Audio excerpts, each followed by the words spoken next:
Kelahiran mobil ini mengorbankan saudaranya. Perang sudah dimulai. Cukup instan.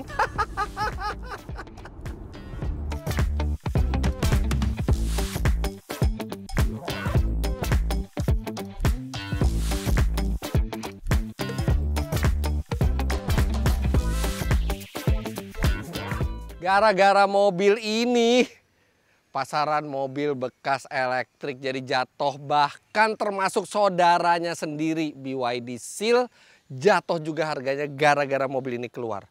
Mobil ini lebih besar dari Seal, lebih banyak fiturnya, tapi dijual dengan harga lebih murah. Pertanyaannya, apakah mobil ini enak untuk dinaiki? Bagaimana rasanya ketika dipakai berjalan panjang? Apakah dengan harga yang lebih murah rasanya juga lebih murah dibandingkan BYD Seal? Makanya kita cari tahu. Kami sudah mendapatkan unit BYD Sea Lion 7 untuk dites jangka panjang, dan ini adalah tes lengkap dari BYD Sea Lion 7.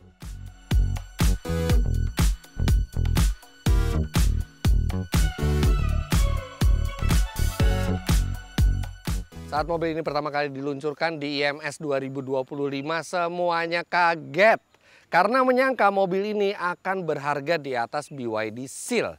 Karena dia secara arsitektur mirip, tenaganya juga mirip, tapi dimensinya lebih besar, fiturnya lebih lengkap. Ternyata BYD mengeluarkannya dengan harga di bawah BYD Seal sedikit, yang mana itu tidak masuk akal. Satu produk dikeluarkan lebih murah dibandingkan saudaranya sendiri yang speknya lebih rendah, sehingga ya kelahiran mobil ini mengorbankan saudaranya. Bukan hanya saudaranya yang terkorbankan, EV-EV dari pesaingnya juga terkorbankan. Hyundai Ioniq 5 misalnya yang sebelumnya sudah diserbu oleh berbagai merek, begitu mobil ini keluar, nggak lama mereka mendiskon harga barunya sampai sekitar 200 juta rupiah. Kemudian harga bekas dari BYD Seal drop tinggal 400 sampai 500-an juta rupiah. Padahal itu keluaran tahun 2024, yang artinya orang itu kehilangan sekitar 200 juta rupiah atau hampir 30% dari harga mobilnya hanya dalam setahun. Tapi ya begitulah keadaan pasar EV sekarang. Ketika memang ada produk baru yang lebih canggih, yang lebih bagus, bisa dijual harga lebih murah, kenapa tidak? Toh artinya konsumen memiliki pilihan yang lebih baik. Nah, tapi sekarang kita akan coba mobil ini. Untuk first impressionnya, kami sudah pernah buatkan di Auto Driver. Adit waktu itu yang review, Anda bisa klik di kanan atas ini. Semoga editor tidak lupa. Nah, tapi sebelum kita mengendarai mobil ini dalam jarak yang cukup jauh, sedikit highlight tentang Sea Lion 7. Berbeda dengan Seal yang memiliki bentuk sedan yang rendah, Sea Lion 7 ini lebih seperti crossover. Bahkan kalau kita lihat profil sampingnya, dia seperti crossover shooting brake ya. Jadi ada mengkupenya di belakang, tapi ukurannya besar. Dia panjangnya 30 mm lebih panjang dibandingkan BYD Seal.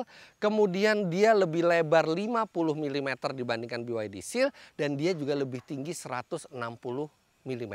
Serta ground clearance-nya juga lebih tinggi 20 mm. Nah, itu yang banyak dikeluhkan orang di BYD Seal, terlalu rendah, suka mentok, karena memang hanya 140-an mm ground clearance-nya. Sedangkan Sea Lion 7 ini sudah 163 mm. Membuat mobil ini bukan hanya lebih lega, tapi juga tampilannya jadi lebih mahal karena dia lebih besar dan memiliki fleksibilitas ke segala medan yang lebih baik. Sea Lion 7 itu pertama kali diluncurkan di Cina itu tahun 2024, jadi masih baru sekali, sedangkan 2025 sudah diluncurkan ke sini. Ada dua tipe, yaitu tipe yang premium, rear wheel drive, dan tipe performance all wheel drive seperti yang ada di sebelah saya ini. Nah, sekarang kita lihat mesin penggeraknya. Nggak ada mesin, karena ini adalah full elektrik, tapi dia ada front trunk di sini yang cukup besar, bisa meletakkan backpack atau barang-barang yang medium size-nya di sini. Jadi praktis, dan nggak tahu kenapa ya setiap kali ngomongin mesin mobil listrik tuh saya pasti pengen buka kap mesin, padahal nggak ada kap mesinnya, padahal nggak ada mesinnya di sini. Tapi nggak apa-apa lah, biar lebih proper. Nah, untuk penggeraknya sendiri, untuk BYD Sea Lion 7 yang premium dan performance, sama-sama memiliki baterai 82,56 kWh, yang mana itu cukup besar. Tapi kalau yang di tipe premium dia hanya ada satu motor di belakang karena dia rear wheel drive dengan tenaga 308 HP dan torsi 390 Nm yang bisa menyelesaikan 0 sampai 100 km per jam. Klaimnya adalah 6,7 detik. Sedangkan untuk di tipe performance dia ditambahkan satu motor lagi di depan. Jadi dia all wheel drive dual motor yang total menghasilkan tenaga sampai 522 HP dan torsinya 690 Nm, 0 sampai 100 km per jam diklaim tuntas dalam 4,5 detik. Yang mana itu 0,7 detik lebih pelan dibandingkan BYD Seal yang memiliki penggerak serupa, tapi karena dia mungkin lebih enteng, lebih rendah, lebih aerodinamis, sedangkan mobil ini 4,5 detik. Tapi itu klaimnya. Nanti kita akan coba sendiri berapa aktualnya. Nah, sedangkan untuk range-nya sendiri karena memang baterainya sama tapi yang satu dengan dual motor, satu dengan single motor, terjadi perbedaan range. Kalau untuk yang tipe rear wheel drive itu range-nya bisa mencapai 567 km klaimnya, sedangkan yang all wheel drive ini di 544 km. Nah, ini dia charging portnya. Charging portnya ada di bagian belakang kanan dan dia bisa di-charge AC 7.700 watt dan DC-nya bisa sampai 150.000 watt. Yang mana kalau 150.000 watt itu tidak sampai 1 jam untuk ngecharge dari kosong sampai penuh. Nah, tapi sebenarnya ada si Lion 7 yang di-charge lebih cepat lagi, bahkan bisa sampai 240.000 watt. Nah, itu tapi sayangnya hanya untuk pasar Eropa di mana sudah menggunakan arsitektur 800 volt. Sedangkan untuk yang tipe di Indonesia dan negara Asia lainnya itu masih 400 volt. Tapi nggak apa-apa, masih bisa 150.000 watt. Ada satu emblem di mobil ini yang menurut saya mubazir, nggak ada gunanya, yaitu emblem dengan tulisan BYD Design. Ya jelas namanya mobilnya BYD, pasti didesain oleh BYD. Kecuali kalau misalnya didesain oleh Pininfarina atau rumah desain yang lain, baru taruh di sini lah. Kalau BYD Design, ya memang harus didesain oleh BYD. Nah, tapi ngomong-ngomong desain, desainer dari mobil ini tidak sembarangan. Dikepalai oleh orang bernama Wolfgang Egger. Dan Wolfgang Egger ini sebelumnya pernah bekerja di divisi desain Audi dan Lamborghini. Kita tahu sendiri Audi dan Lamborghini nggak ada yang jelek desainnya. Dan si Lion 7 ini desainnya bagus, terlihat modern, terlihat mewah.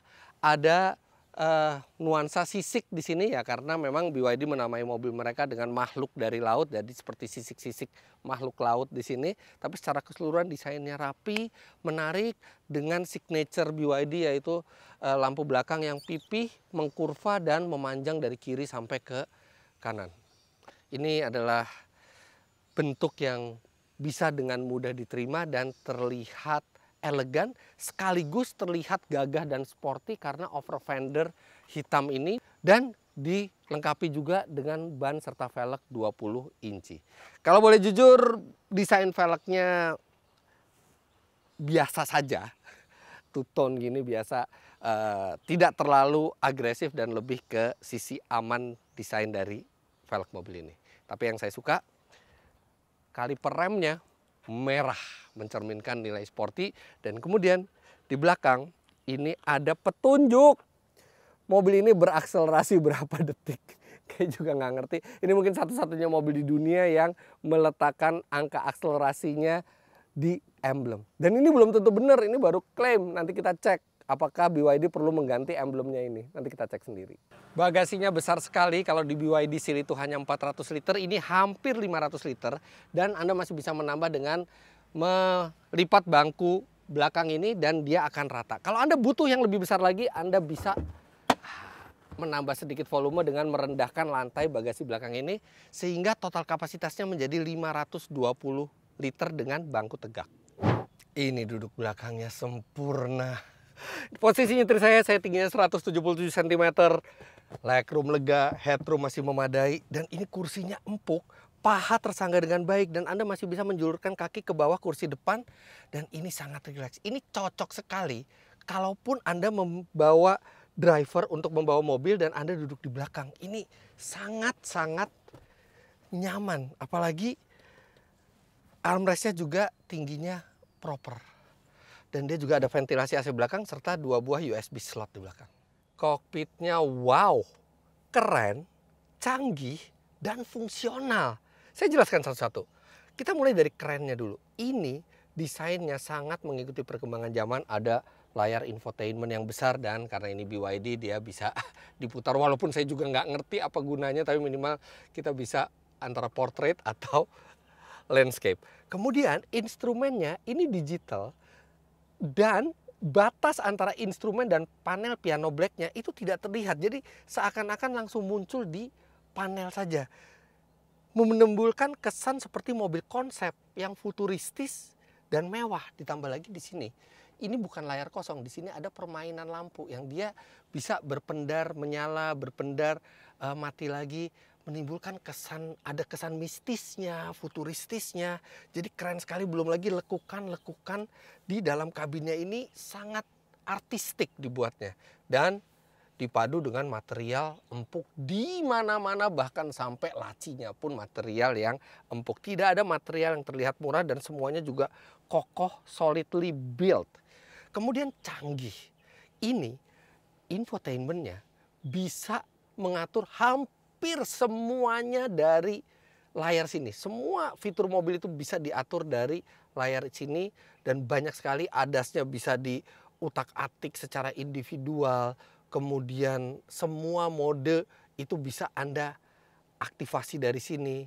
Dia juga sudah dilengkapi dengan pemantau polusi udara baik di luar mobil maupun di dalam mobil. Sehingga semua fitur ada di mobil ini. Saya belum terpikir fitur apa yang belum ada di mobil ini karena semuanya ada. Dan yang terakhir ini yang paling penting menurut saya, fungsional. Karena walaupun sekarang trennya itu adalah 2 layar besar yang semuanya diatur di layar, BYD membuat mobil ini lebih mudah untuk dikendarai dengan mempertahankan sejumlah tombol fisik. Ada untuk volume, ada untuk regeneratif, ada untuk mode berkendara, ada untuk start stop engine. Kemudian yang ini, pengaturan spion itu masih menggunakan tombol fisik yang mana ini seharusnya seperti itu. Sekarang banyak sekali mobil memasukkan semua di layar yang membuat kita sulit sekali untuk mengatur spion. Tapi ini yang esensial masih diberikan tombol fisik. Juga di setir ini masih tombol-tombol fisik. Nah gini mestinya. Canggih tapi tetap harus mengeluarkan fungsi-fungsi yang sering kita pakai dalam bentuk tombol fisik. Dan ini tombol fisiknya sangat mewah dan sangat solid.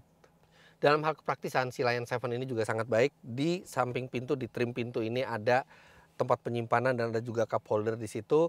Kemudian di sini ada tempat untuk menyimpan gadget Anda. Yang sebelah kiri ini ada wireless chargingnya dengan kemampuan 50 watt dan dengan pendingin. Ini ada ventilasi pendinginnya. Kemudian di bawah konsol ini juga masih ada tempat penyimpanan yang besar. Kemudian di sini ada laci. Lacinya memang tidak terlalu besar tapi nggak terlalu kecil juga. Serta di sini ada penyimpanan yang besar di bawah armrestnya. Serta dia memiliki cup holder yang bisa disesuaikan tingginya. Jadi cup holder itu bisa ditekan ke bawah untuk botol minum yang tinggi. Kalau botol minum Anda nggak terlalu tinggi, Anda bisa setel di posisi yang paling tinggi supaya botolnya itu mudah untuk dijangkau. Nah, ini yang selalu disiapkan oleh kru atau driver. Kalau misalnya saya lagi nge-review, ini adalah kopi kapal api signature. Ini cocok sekali untuk nemenin kita saat berkendara. Teman yang bisa menjaga semangat dan fokus saya selalu siapin kopi kapal api signature strong black coffee. Karena praktis, mudah dibawa kemana-mana, jadi cocok untuk jadi teman nyetir. Tinggal stok sebelum berangkat, taruh kopi kapal api signature strong di cup holder seperti ini dan siap berkendara dengan semangat.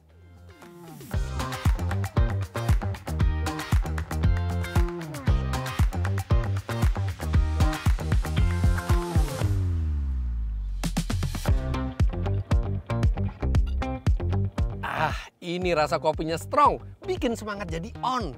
Oke, sekarang kita akan lanjutkan review interior dari BYD Sea Lion 7. Sekarang kita bicara tentang ergonomisnya.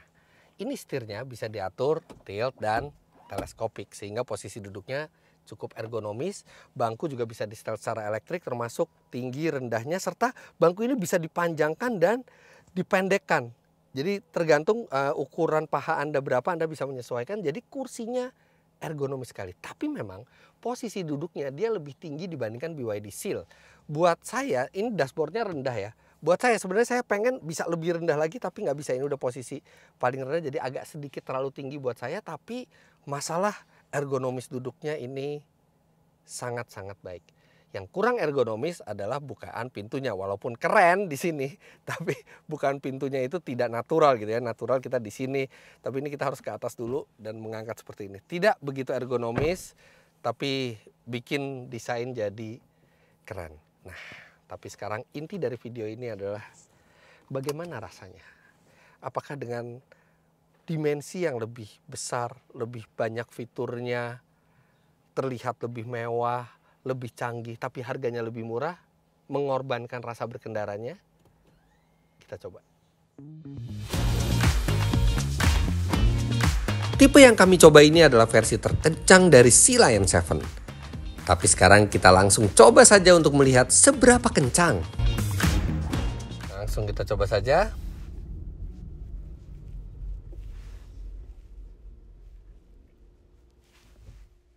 AC udah off, sport mode. Oke. 3, 2, 1. Cukup instan. Wow. Klaimnya mobil ini 0 sampai 100 km per jam dalam 4,5 detik.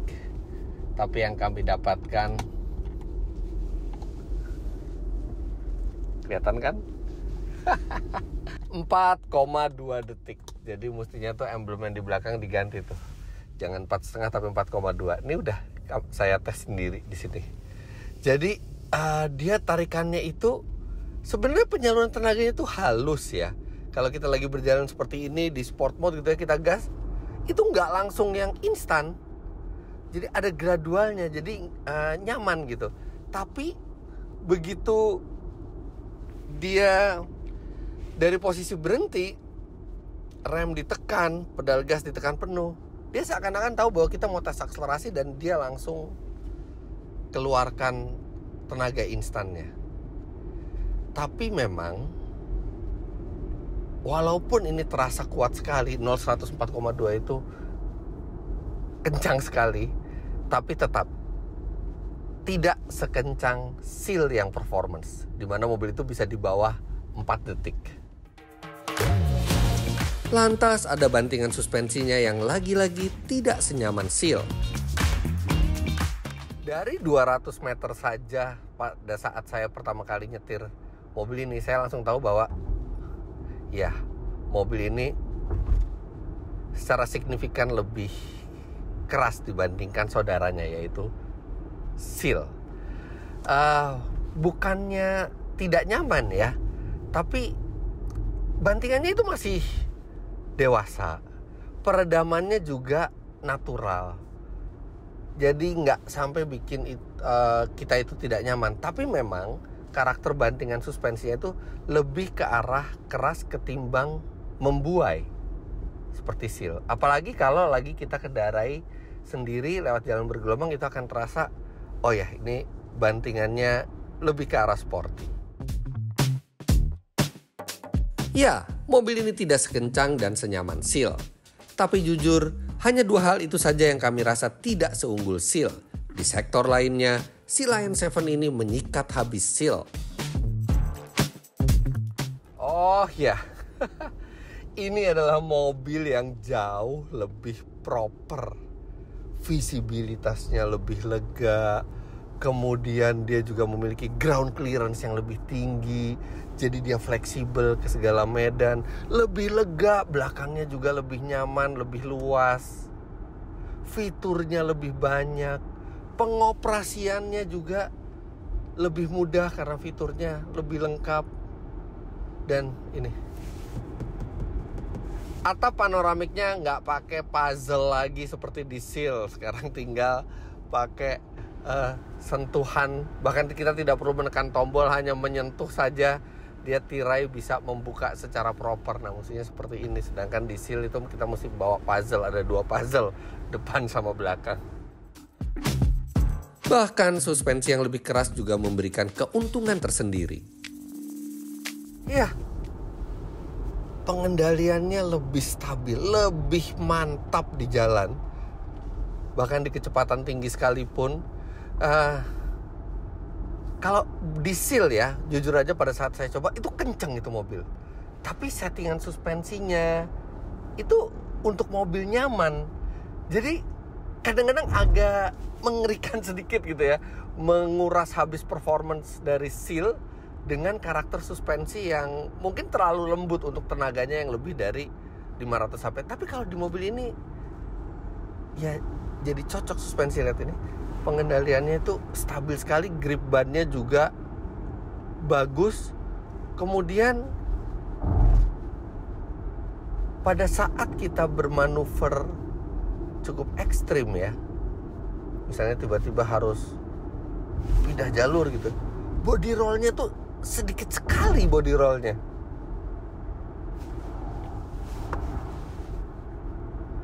Nggak sampai seperti mobil sport ya, tapi definitely ini lebih pantas lah suspensi seperti ini berada di mobil yang tenaganya 500 HP. Tenaga yang besar memang membutuhkan pengendalian yang lebih baik. Ini ya mungkin settingan terlunak yang bisa dipakai untuk 500 HP lebih. Makanya kalau kita pakai biasa-biasa, oh ya terasa agak keras. Tapi begitu kita ingat tenaganya, begitu kita gaspol, atau mungkin kita track day gitu ya, berkendara dengan agresif, kita baru merasa bahwa oh ya memang pantas dipakaikan suspensi yang seperti ini. Kemudian kalau kita lagi nggak gaspol pun, mobil ini juga menyenangkan untuk dikendarai karena bobot setirnya ini pas. Dia lebih ke arah enteng ya, jadi tetap terasa nyaman. Tapi dia juga bisa bobot setirnya itu ditambah kalau Anda ingin pengendalian yang lebih sporty. Ditambah satu lagi, walaupun mobil ini dimensinya panjang dan lebar, tapi radius putarnya itu ringkas. Berputar balik dan parkir itu nggak terlalu masalah buat mobil ini. Lantas mobil ini juga cukup cocok untuk menjadi long cruiser. Sekali isi penuh listrik, ia bisa berjalan lumayan jauh. Dari hasil perjalanan kami selama lebih dari 300 km, kami mendapatkan konsumsi energi itu di kisaran 6,5 km per kWh. Jadi cukup irit sebenarnya untuk mobil yang ukurannya sebesar ini. Wajar lah, nggak irit-irit banget, tapi definitely nggak bisa dibilang boros.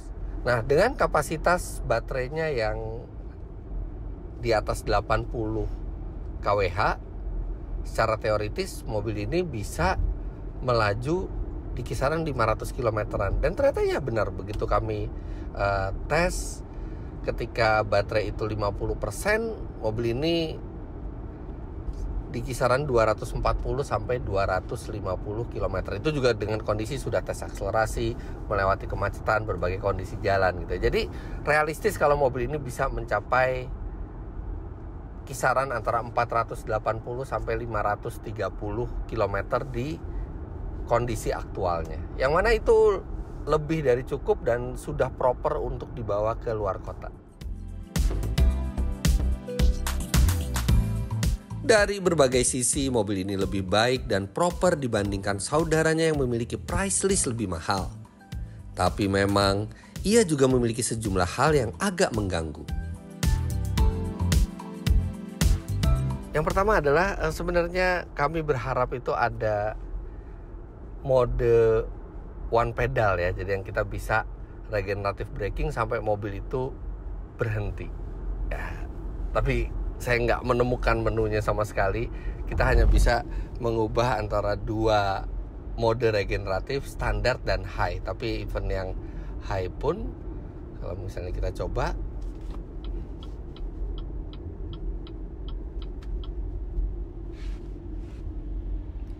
Kita coba apakah dia bisa sampai berhenti kalau yang high. Enggak, itu pun nggak bisa sampai berhenti. Kemudian hal berikutnya adalah tidak ada wiper. Yes, mungkin alasannya karena alasan desain ya. Wiper akan mengganggu desainnya yang smooth ini. Tapi kan bisa disembunyikan di bawah spoiler ini. Karena dengan tanpa wiper kalau kita hujan atau kaca belakang itu terkena kotoran, susah untuk membersihkannya. Mobil ini belum dilengkapi dengan lock away walk. Jadi kalau kita berjalan menjauh dari mobil, tidak ada yang terjadi. Jadi kita tetap harus mengunci secara manual dengan tombol di sini. Begitu juga ketika kita mendekat, dia tidak bisa membuka secara otomatis. Iya, sebenarnya bukan fitur yang terlalu penting ya, tapi rival-rival di kelasnya rata-rata sudah memiliki fitur seperti itu, tapi si Lion 7 belum. Atau minimal saya belum menemukan caranya karena saya sudah utak-atik, tapi tidak ada menu untuk walk away, lock atau unlock pada saat approach. Kemudian berikutnya adalah sistem driver monitoring sistemnya. Yes.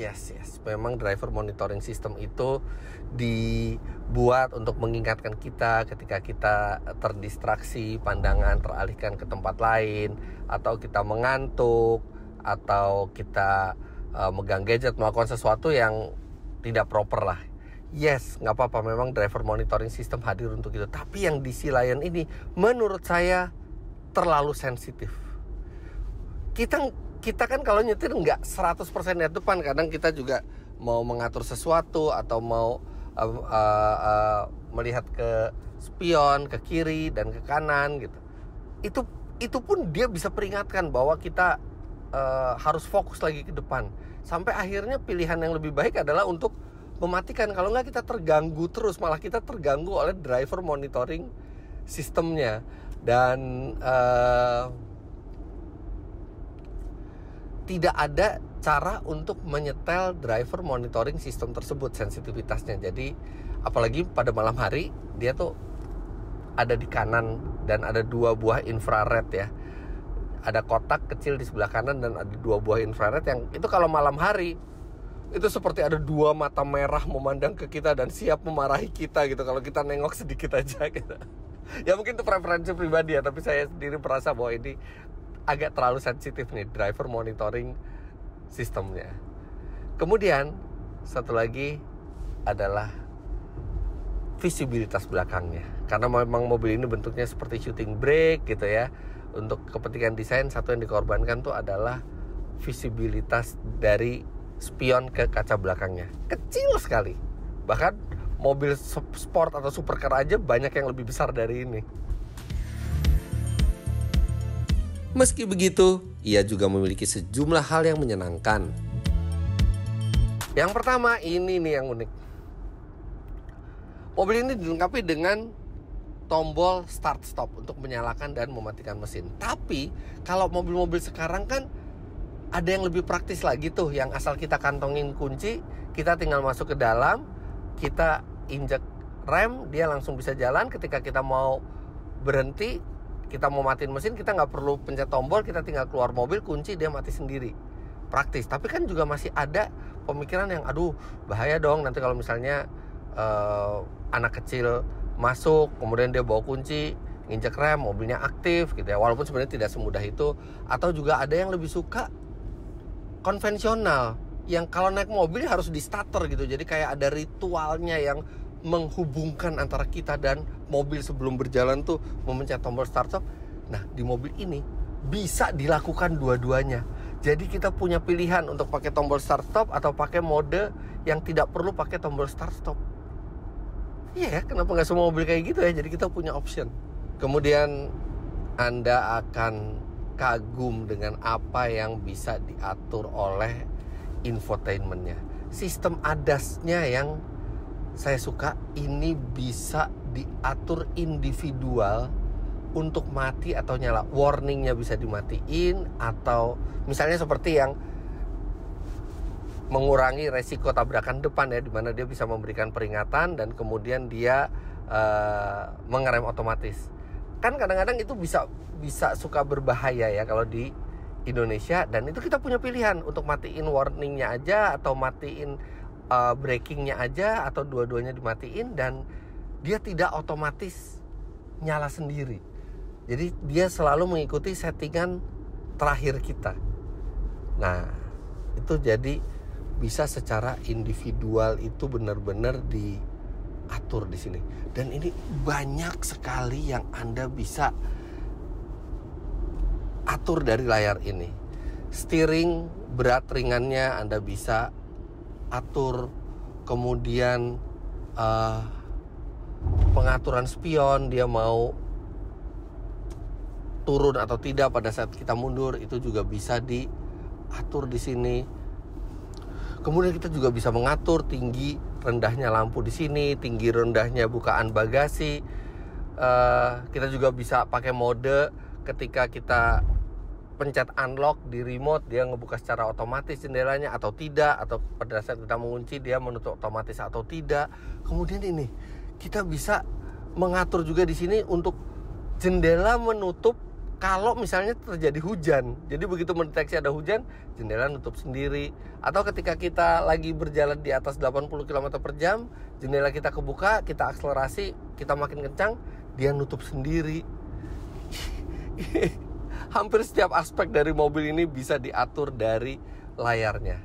Lantas hal berikutnya adalah sistem ADAS-nya yang sangat halus dan sangat akurat. Jadi percaya diri gitu menggunakan sistem ADAS-nya di jalan tol. Walaupun tetap untuk sistem pengereman otomatis saya lebih memilih untuk dimatikan saja, karena kadang-kadang di sini bukan salah sistemnya, kadang-kadang di sini banyak motor yang motong sembarangan dan mobil bisa langsung ngerem mendadak dan malah berbahaya tertabrak dari belakang. Lantas satu lagi, mobil ini juga audionya sudah memakai audio yang premium, branded dari DIN Audio, sehingga sudah lumayan lah gitu ya. Mungkin belum sampai yang ke audiophile, tapi minimal buat yang kupingnya rata-rata seperti saya, ini udah lebih dari cukup. Sea Lion 7 adalah mobil yang menyenangkan dan memiliki value for money tinggi. Bukan hanya bisa melumat seal, ia juga akan membuat rival dari merek lain ketar-ketir. Ya, bagaimana tidak? Coba kalau kita bandingkan dengan rival sekelasnya lah. Ioniq 5 deh misalnya, yang dari harganya 800-an sekarang terkoreksi jauh di bawahnya karena rival-rivalnya. Dibandingkan Ioniq 5, mobil ini terasa jauh lebih modern dan fiturnya jauh lebih lengkap. Kemudian kalau kita bandingkan dengan Ion Hypertech HT yang dia berada di 600 besar ya, di 685-an juta rupiah untuk yang tipe pintu biasa. Dibandingkan Hypertech HT, mobil ini terasa lebih dinamis dan lebih mudah untuk dioperasikan dengan banyaknya tombol-tombol fisik. Dan harap diingat, kedua rivalnya tadi tenaganya tidak ada yang lebih dari 320 HP. Bahkan Ioniq 5 itu hanya 217 HP. Sedangkan mobil ini 522 HP. Bahkan tipe terendah dari Sea Lion ini juga masih di atas 300 HP.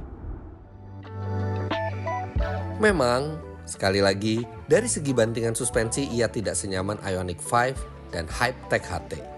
Tapi itu bisa dimaafkan.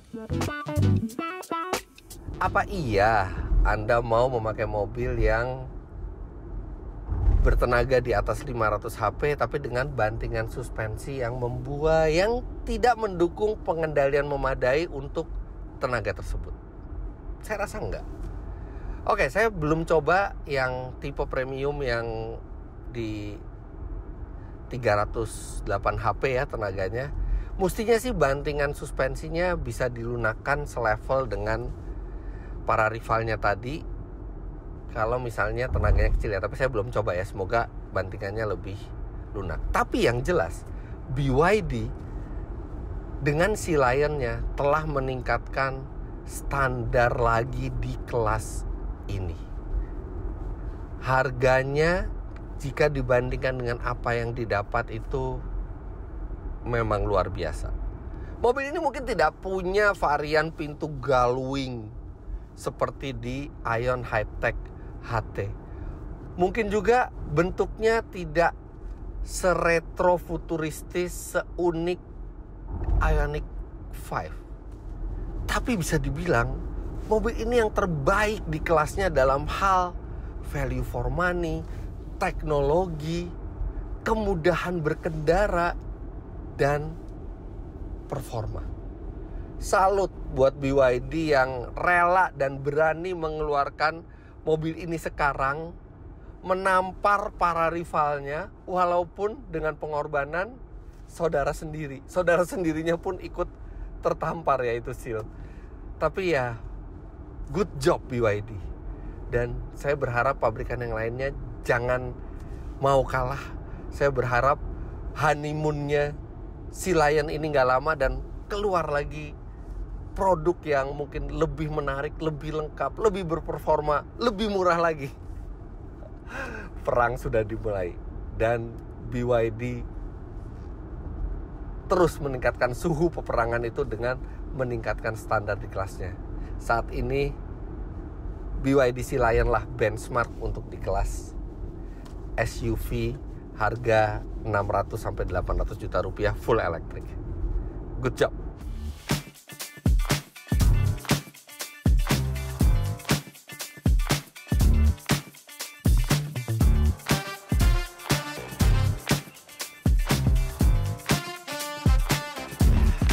Akhirnya selesai juga perjalanan saya dengan BYD Sea Lion 7 ini. Dan buat Anda jangan lupa untuk selalu sedia kopi hitam siap minum yang praktis untuk jaga semangat berkendara. Kapal api signature, teman semangat setiap hari. Well, jadi begitulah hasil review lengkap kami terhadap BYD Sea Lion 7 ini. Dan kami sangat berharap ke depannya akan ada mobil seperti ini lagi yang merusak harga pasaran, yang membuat konsumen itu bisa mendapatkan lebih dengan harga yang lebih murah. Well done BYD. Jangan lupa Anda klik like bila menyukai video ini, komentar di bawah, dan subscribe ke channel Autodriver jika Anda belum. Main-main ke website kami di www.autodriver.com serta download aplikasi Autodriver di Google Play Store. Terima kasih banyak Anda sudah menyaksikan. Sampai jumpa di video selanjutnya. Bye-bye.